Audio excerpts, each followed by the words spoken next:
Mesdames, Messieurs, bonsoir à tous. Bienvenue au journal. Sortie de promotion à l'Académie militaire Georges Namanou de Pau, une quarantaine d'officiers ont reçu les épaulettes de sous-lieutenant des mains du président du Faso en présence du président nigérien invité d'honneur de la cérémonie. La journée internationale de lutte contre la cécité célébrée aujourd'hui interpelle tout un chacun sur le rôle qu'il doit jouer pour gagner la santé oculaire, cataracte et trachome étant les principales affections oculaires détectées au Burkina Faso. Étalon fauve de Centrafrique, match à gagner à tout prix pour nous ouvrir les portes de l'Afrique du Sud. Encadrement technique et joueurs appréhendent avec sérénité ce rendez-vous de dimanche prochain.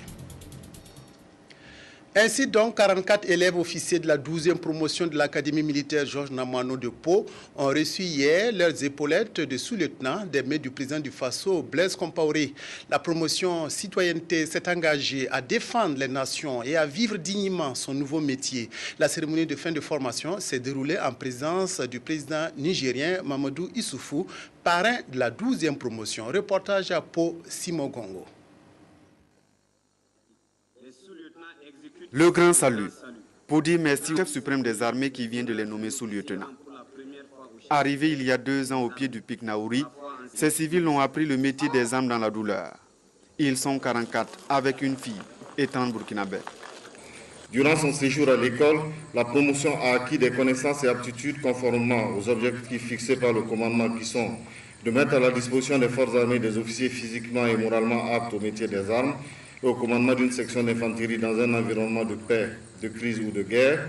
Le programme de stage porte sur 5 domaines structurés autour d'objectifs spécifiques que sont la formation à l'exercice de l'autorité, la mission opérationnelle, l'entraînement physique, militaire et sportif, l'environnement administratif et technique ainsi que la connaissance générale. Aujourd'hui familier au SAP, il appartient au chef d'état-major général des armées, après analyse des notes, de les intégrer dans la grande famille militaire. Conformément au règlement de l'école, tous les élèves officiers d'actifs ont obtenu la moyenne requise pour l'obtention du brevet de chef de section qui sanctionne l'admission au stage.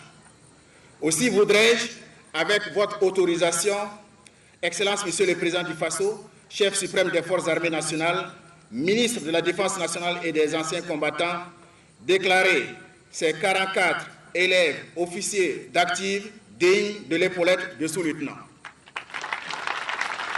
Mais c'est au président du Faso, chef suprême des armées, de leur donner le nom et les attributs.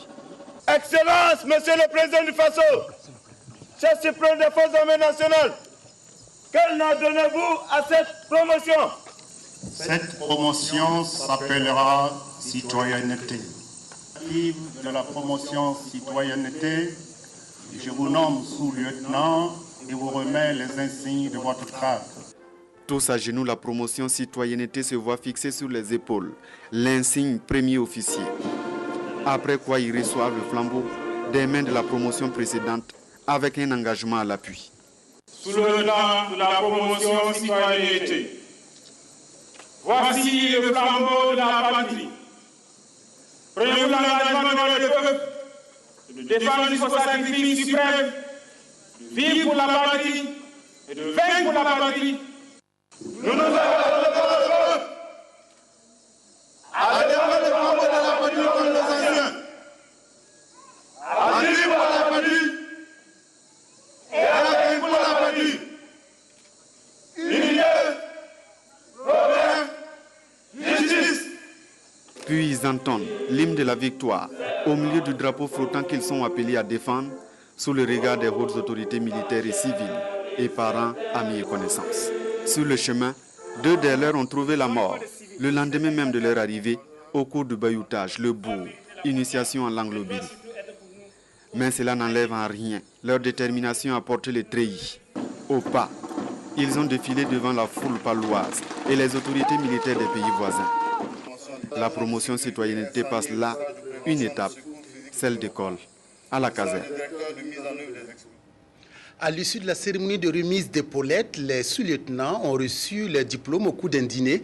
Le président nigérien s'est adressé à ses filleuls pour les encourager à maintenir le cap de leur formation et à féliciter leurs encadreurs. Le parrain a remis 20 millions de francs CFA en guise de soutien. Reportage Simon Gongo. Un à un, les 44 officiers sont passés devant le président du Faso et le parrain, Mamadou Issoufou, recevoir leur diplôme de sous-lieutenant. Dans le groupe, 30 sont du Burkina Faso, 12 du Niger, les 12 autres d'Afrique de l'Ouest et du Centre. En militaire complet, la main gauche pour le parchemin, l'autre au salut, les officiers d'actifs sont prêts pour le terrain. Mais avant de partir, le président Issoufou leur donne quelques conseils.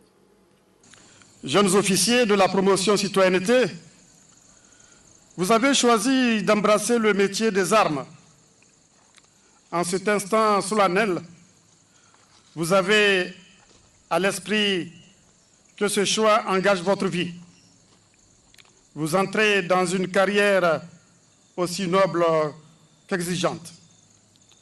Vous en connaîtrez vite la grandeur et le prix. Vous saurez ce qu'elle exige de détermination et de courage. Les réflexes que vous avez acquis en ces murs sont de ceux qui structurent et qui demeurent tout au long de votre carrière. Alors que l'assistance venue trinquer à l'honneur des lauréats salue chaque étape de ces jeunes, le parrain attire leur attention sur le métier des armes au XXIe siècle. Il s'appuie sur l'exemple malien. La situation au Mali, où des terroristes armés et autres trafiquants ont su profiter de la dispersion de l'arsenal libyen pour occuper le nord du pays, illustre parfaitement la nature de ces menaces. La sous-région, dont la plupart d'entre vous sont originaires, est aujourd'hui infestée d'organisations criminelles et djihadistes. Les pays du Sahara et du Sahel, qui commencent à enregistrer les premiers effets de la chute du précédent régime libyen, doivent adopter nécessairement une nouvelle stratégie commune de lutte antiterroriste au risque de voir apparaître un nouvel émirat islamique du style taliban. Le parrain a remis 20 millions de francs CFA à ses fuyeux comme soutien avant de les souhaiter bon vent pour la suite.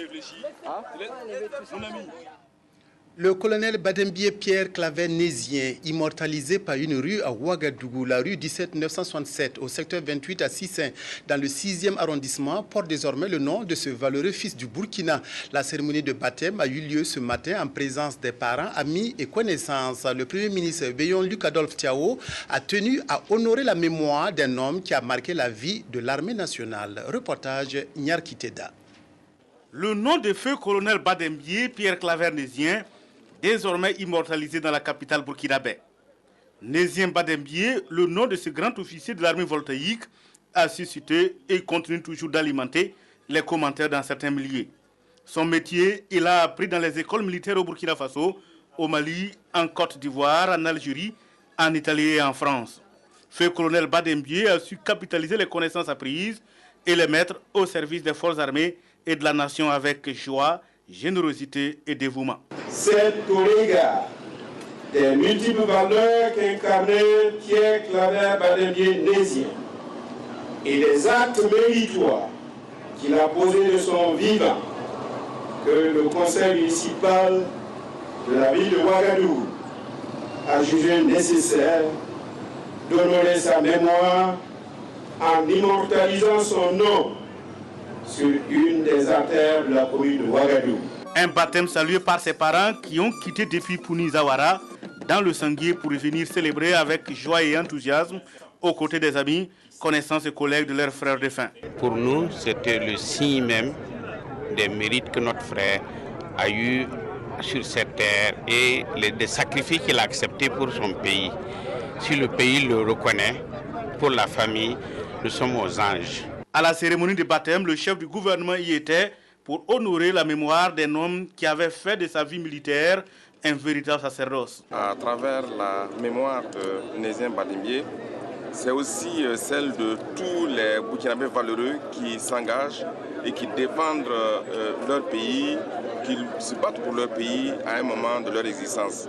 Et je souhaite qu'à l'instar de cet officier de grande valeur, beaucoup de jeunes s'identifient effectivement à toutes ces personnes. Et c'est la voirie urbaine précédemment identifiée sous le numéro 17967, située au secteur 28 au quartier Sissin, dans le 6e arrondissement du nouveau découpage qui porte désormais son nom. Débutant au nord-est par l'avenue de la Dignité et finissant au sud-ouest par la ceinture verte, c'est une voie longue de 2 km, dont 1 km de bitume.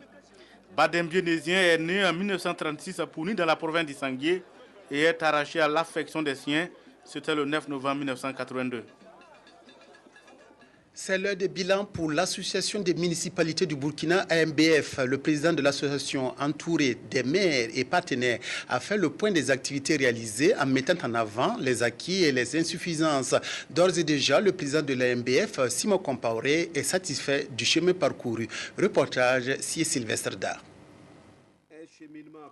Ces points de presse animés par le président de l'AMBF, l'Association des municipalités du Burkina, a réuni les maires, les représentants des structures étatiques et les partenaires techniques et financiers.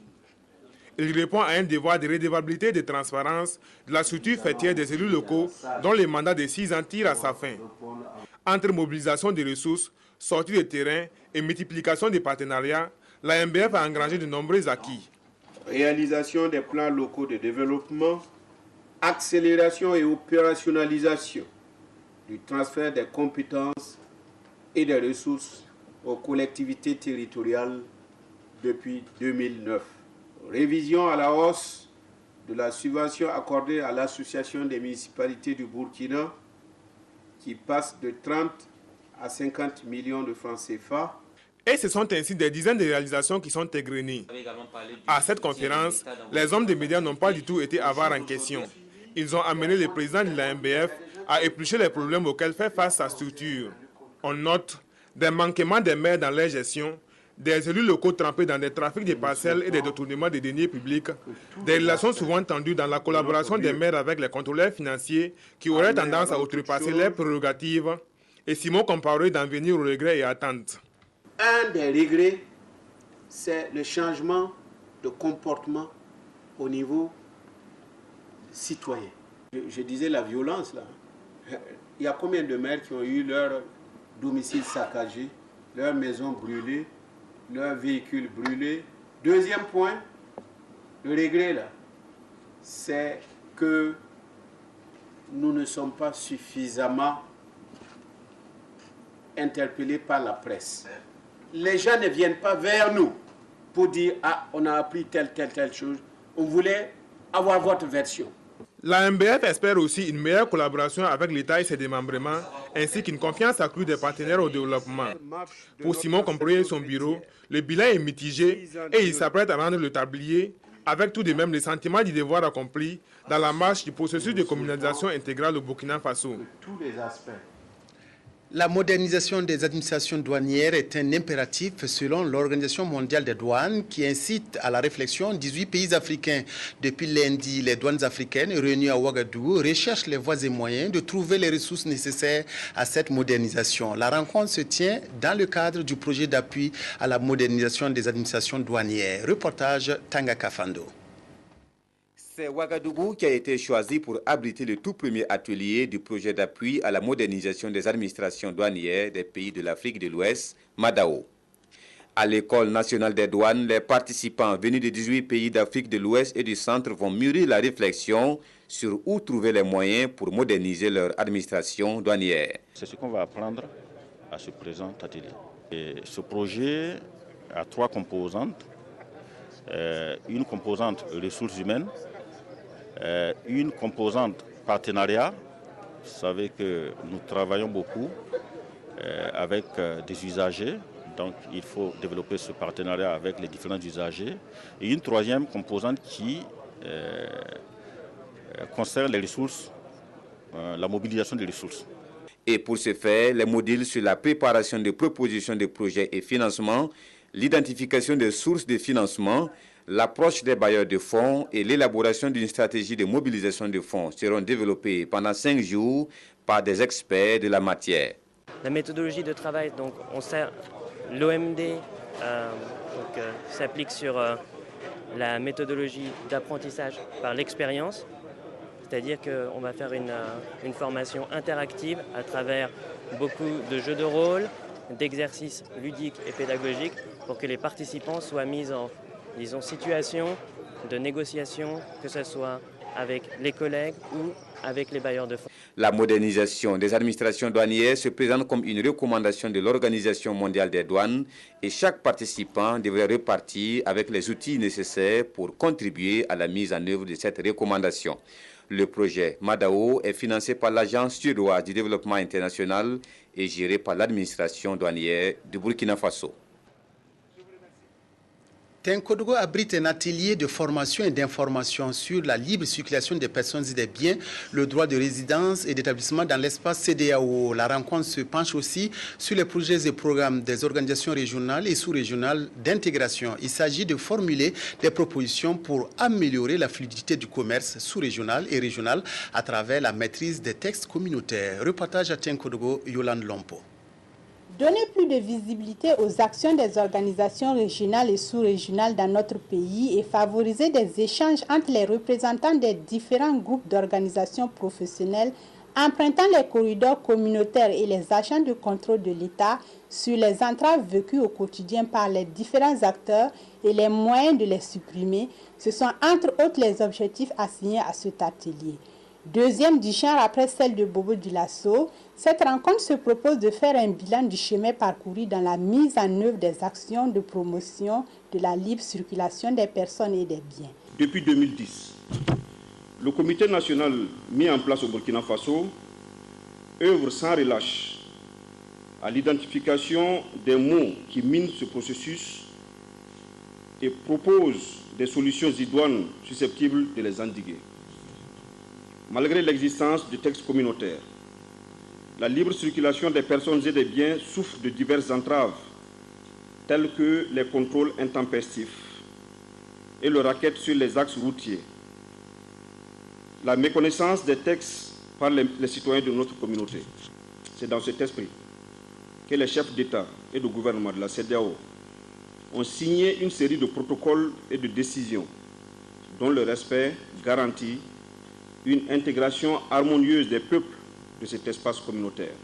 Commerçants, transporteurs, agents de contrôle de l'État, producteurs et transitaires, à travers les différentes communications qui leur seront exposées, se donnent 48 heures pour s'approprier les textes qui existent déjà dans la sous-région pour que cette libre circulation des personnes et des biens soit effective entre les États membres de la communauté. Producteurs, concessionnaires, maires, gouverneurs, magistrats et représentants des services techniques d'encadrement du ministère de l'Environnement sont réunis dans le cadre d'un atelier national pour examiner le projet de décret sur les mesures de protection de la faune et les conditions de réparation des dégâts causés par les animaux sauvages. Les participants vont adopter le document de stratégie et le plan d'action de prévention et de gestion des conflits hommes-faune au Burkina Faso. Reportage Ernest Kambiré. Comment prévenir et gérer au mieux les conflits hommes-faune au Burkina Faso? La question est au centre de cette rencontre qui réunit producteurs, concessionnaires, magistrats, maires, gouverneurs de région et représentants de la société civile et des services techniques du ministère de l'Environnement et du Développement durable. Il s'agit pour eux de reconnaître la pertinence des tests et documents soumis à discussion afin de les adopter et de les valider pour une meilleure application en cas de conflit. Il y a d'abord l'élaboration des plans d'aménagement et de gestion des zones qui sont affectées par ces conflits. Il y a également un axe qui vise le renforcement des acteurs dans la prise en charge de ces conflits-là. Et le plan d'action va s'étaler sur 5 ans avec un budget estimé à environ 7 milliards de francs. Faire en sorte que les représailles des populations aux dégâts causés par la faune prennent moins d'ampleur, c'est apporter une solution appropriée de portée nationale au conflit hommes-animaux sauvages. Et cet atelier national qui intervient à un moment décisif permettra de passer en revue les différents tests réglementaires pour une cohabitation réussie entre les hommes et la faune sauvage. Soit que la faune sauvage quitte son habitat naturel et détruit les champs, les vergers, notamment en ce qui concerne l'éléphant, mais soit aussi que les hommes, les producteurs, empiètent sur le domaine réservé à la faune et de toute façon, dans un cas comme dans l'autre, il y a des conflits qui naissent. Donc nous voulons préciser ce contexte-là par la relecture ou du moins par un atelier national pour l'adoption non seulement du plan, mais aussi du décret portant donc règlement de tout ce genre de conflit et éventuellement dédommagement des gens lorsque le dédommagement s'impose. À titre d'exemple, et rien que pour l'année 2012, on a dénombré une quinzaine d'agressions d'animaux sauvages, dont 3 cas mortels. Des incidents qui interpellent quant à la gestion au mieux des conflits homme-faune, d'où l'intérêt de cet atelier national. La mobilisation des organisations régionales africaines pour juguler la crise énergétique ne faiblit pas. Une table ronde organisée dans le cadre du Forum national sur la recherche scientifique et les innovations technologiques FERCIT a permis à la CEDEAO, à l'UEMOA, d'échanger avec les participants autour des initiatives ouest-africaines en matière de résolution de la crise énergétique. Précision Yacouba Goro. Pour cette table ronde, la crise énergétique est au menu des échanges entre experts et participants. Organisée dans le cadre du Forum national de la recherche scientifique et des innovations technologiques, la rencontre a permis à la CEDEAO d'exposer ses visions dans le cadre de la résolution de la crise énergétique au sein de la communauté ouest-africaine. Parmi les initiatives en cours pour garantir aux citoyens un accès aux sources modernes d'énergie figure en bonne place le projet gazoduc. C'est un projet de construction de 620 km de gazoduc reliant le Nigeria au Ghana avec un coût global de réalisation d'environ 500 milliards de francs CFA. Il y a le projet du gazoduc qui va permettre d'amener le gaz du Nigeria vers la côte jusqu'à Takoradi en passant par le Togo, Bénin. Et disons, il y aura des points de souterrage pour produire de l'électricité et les injecter sur les réseaux pour faire au niveau des interconnexions, pour les répartir au niveau, j'allais dire, des points de consommation. C'est une occasion pour les experts de l'UEMOA d'échanger leurs expériences avec les participants, entre autres autour de l'initiative régionale pour l'énergie durable et le programme régional de biomasse énergie. Des initiatives qui interviennent ainsi comme une alternative à la crise énergétique dans les pays membres de l'UEMOA. Cet après-midi, ce que nous avons essayé de présenter, c'est surtout les actions qui tendent donc, dans le sens donc, de la résolution de la crise énergétique dans les États membres. L'aboutissement de tous ces projets va permettre de contenir les effets de la flambée des prix des hydrocarbures. Il va également contribuer à éviter les délestages dans les pays de la sous-région ouest-africaine. Un fonds d'investissement pour soutenir des projets de société a été lancé mardi à Ouagadougou. La société Afrevex, l'africaine de l'investissement, est décidée à soutenir les petites et moyennes entreprises, surtout dans le domaine des assurances et de la gestion des patrimoines. Ramatou Zida, Sylvestre Da. Par le lancement de ses activités au Burkina Faso, l'Africaine de l'investissement Afrique Invest met en place un fonds d'investissement pour soutenir les projets dans des domaines tels que les mines, la gestion du patrimoine et la bourse céréalière. Cette société créée par des jeunes burkinabés et spécialisée dans la mobilisation de l'épargne a pour vocation de réaliser et de faciliter tout type d'investissement ainsi que leur suivi. Ce fonds permettra d'une part de mettre en place de nouvelles sociétés qui seront initiées par l'Africaine de l'investissement, notamment des sociétés de gestion de patrimoine, sociétés d'assurance et sociétés de location d'engins lourds. Et d'autre part, ce fonds permettra d'injecter de la liquidité dans les sociétés déjà existantes, notamment les petites et moyennes entreprises, pour leur permettre d'accroître leur potentialité. Et peuvent souscrire à ce fonds tous les travailleurs du secteur privé comme du secteur public, la diaspora, pour lesquels nous avons des projets spéciaux pour eux, et spécifiquement aussi les travailleurs des secteurs miniers. Constituée sous forme de société anonyme au capital initial de 200 millions de francs CFA divisés en actions, Afrique Invest ambitionne de permettre à la diaspora, aux travailleurs des mines et à toute personne physique ou morale d'investir en toute culture de Burkina Faso et partant permettre l'insertion d'un maximum de demandeurs d'emploi dans la vie socio-professionnelle. Nous ne pouvons que féliciter et apprécier positivement un tel projet. L'initiative donc de créer un fonds d'investissement pour permettre la création d'entreprises, de petites industries, participe à la création des richesses au Burkina Faso. Au cours de ce lancement, il a également été procédé à des souscriptions de fonds qui constitueront l'essentiel de l'apport financier du capital social de Afrique Invest. La journée internationale de lutte contre la cécité est célébrée aujourd'hui. La santé oculaire est l'affaire de tous. Joue ta partition est le thème de la célébration 2012. La prévalence de la cécité au Burkina est élevée et les principales affections oculaires sont la cataracte et le trachome. Wendata Nathalie Kaori. Selon l'Organisation mondiale de la santé, 285 millions de personnes souffrent de problèmes oculaires et parmi elles, 39 millions sont des aveugles. Au Burkina Faso, la cécité constitue un problème de santé situé à un niveau inquiétant. La prévalence ici est de 1,4%, c'est l'une des prévalences les plus élevées au monde.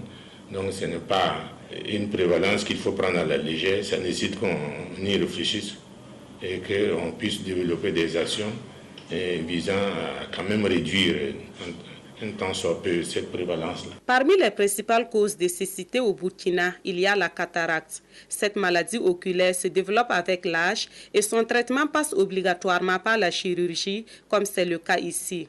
L'autre problème de santé oculaire le plus récurrent au Burkina Faso est le trachome. Cette maladie est aggravée par l'absence d'hygiène et elle sévit dans les milieux défavorisés.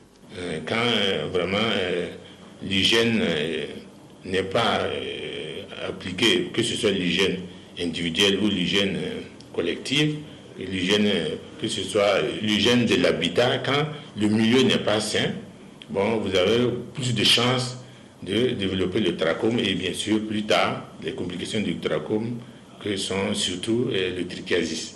Dans un pays où les priorités sanitaires sont nombreuses, des mesures individuelles s'avèrent essentielles pour réduire les cas de maladies oculaires. Il faut éviter d'exposer les yeux à des facteurs tels que le soleil ou la poussière et toujours veiller à l'hygiène du visage. Et face aux moindres signes d'anomalie, il faut rapidement consulter un agent de santé. L'école privée de santé Sainte-Edwige, située au quartier Sissin de Ouagadougou, a mis sur le marché de l'emploi sa 5e promotion. Plus de 300 agents de santé sont désormais aptes à servir les populations dans les formations sanitaires en travaillant avec conscience et professionnalisme. Reportage Kadissa Nogo. Tout propos, tout conseil est susceptible d'abréger la vie ou de provoquer la mort. Les 346 agents de santé qui ont prêté serment et obtenu leur diplôme de fin d'études sont répartis dans les filières suivantes. Sages-femmes, infirmiers et infirmières d'État, infirmiers et infirmières brevetées, accoucheuses brevetées, accoucheuses auxiliaires et agents itinérants de santé. Après 3 ans de formation pour certains et 2 ans pour d'autres, ces lauréats sont désormais aptes à servir dans les différentes formations en santé.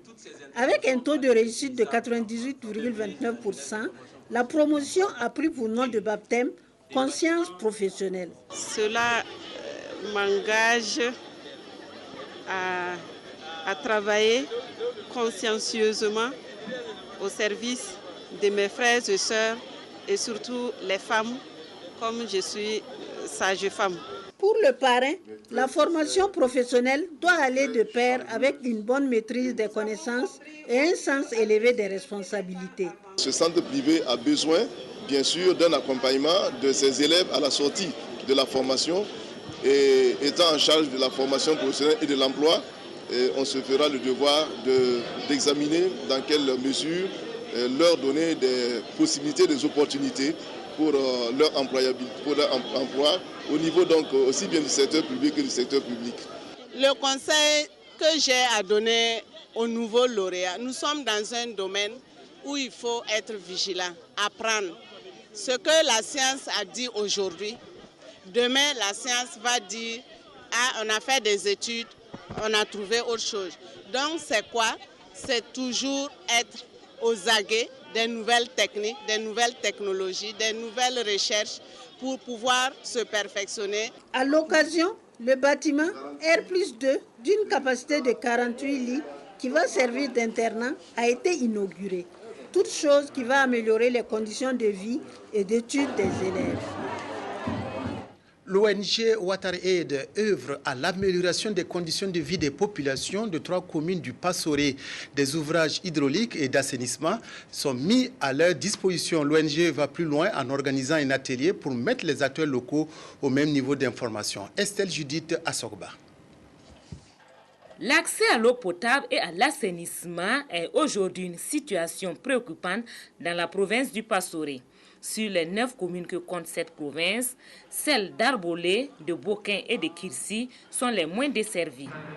Pour réduire les difficultés d'accès à cette denrée, l'ONG WaterAid lance ce projet dénommé « Objectif du millénaire pour le développement de 3 communes du Passoré ». Nous allons réaliser environ 30 ouvrages hydrauliques, environ 104 ouvrages en matière d'assainissement. Nous allons également mettre en œuvre l'assainissement total porté par les leaders qui va contribuer à changer véritablement les comportements des populations. Nous allons également améliorer la gouvernance locale au niveau des 3 communes. L'atelier qui se tient à Yako a pour objectif d'informer les acteurs locaux sur la pertinence et la démarche de l'action.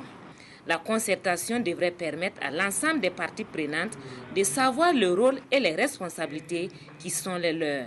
Je pense qu'une province comme la nôtre, à la lisière donc du Sahel, mérite donc une telle attention de la part de nos partenaires techniques et financiers et de la société civile. Parce que vous n'êtes pas sans ignorer que la province du Passoré vit une hostilité de la nature qui fait donc d'elle une province où les ressources hydriques constituent une préoccupation des populations. C'est pourquoi nous saluons donc à la juste valeur l'intervention donc de ce projet qui vient une fois de plus conforter les populations dans leur quête quotidienne de mieux-être. Ce projet dure 12 mois et vise à accroître de façon considérable l'accès des populations à l'eau potable, à l'hygiène et l'assainissement. Il va coûter environ 280 millions de francs CFA et WaterAid envisage étendre son action aux autres communes dans les années à venir. Sport, football et talent fauve de Centrafrique, match décisif comptant pour les éliminatoires de la CAN 2013 se joue ce dimanche au stade du 4 août. L'encadrement technique et quelques joueurs de l'équipe nationale se sont retrouvés aujourd'hui face à la presse. Il faut retenir de cette conférence de presse que la confiance règne. Modeste Ouedraogo. C'est tout confiant que Moumouni Dagano, Bakary Kone, Abdoulaye Soulama et Madi Panan de Tigiri, entourés de l'encadrement technique, ont fait face aux préoccupations des hommes de médias. Préoccupations au nombre desquelles figure l'option de jeu qu'il faut pour venir à bout des fauves du bas Ubangui. Comme nous jouons à domicile, c'est un avantage pour nous. Avec le soutien des supporters, ce qu'on a eu, c'est les bruits qu'on a eu dans notre stage, que tous les supporters vont être derrière les étalons, ça doit nous corriger aussi. L'autre atout de l'équipe des étalons est sans doute le retour de Moumouni Dagano. Le capitaine des étalons est conscient de la tâche qui est la sienne. On sait que c'est un match très décisif pour nous et c'est notre dernière chance aussi. On est tous confiants, on joue chez nous devant notre public et on va donner le maximum surtout pour cette qualification. L'encadrement technique des étalons s'est élargi avec l'arrivée d'un préparateur physique. Le Belge, en 2 jours de travail, connaît déjà l'état de forme des joueurs. L'enthousiasme règne dans le travail physique. C'est déjà un très bon signe. L'enthousiasme, la motivation, l'encouragement entre les joueurs du Burkina. Donc le meilleur signe qui peut être donné en termes d'un niveau physique, c'est réellement la motivation et l'engouement qui règne dans cette équipe. De l'avis des joueurs, la sérénité et la confiance règnent dans le groupe. Tous les acteurs sont au travail pour offrir la qualification au peuple burkinabé qui en a besoin pour se réconcilier avec son 11 national. Voilà, ainsi se referme votre journal. Merci de l'avoir feuilleté en notre compagnie. Excellente soirée à toutes et à tous.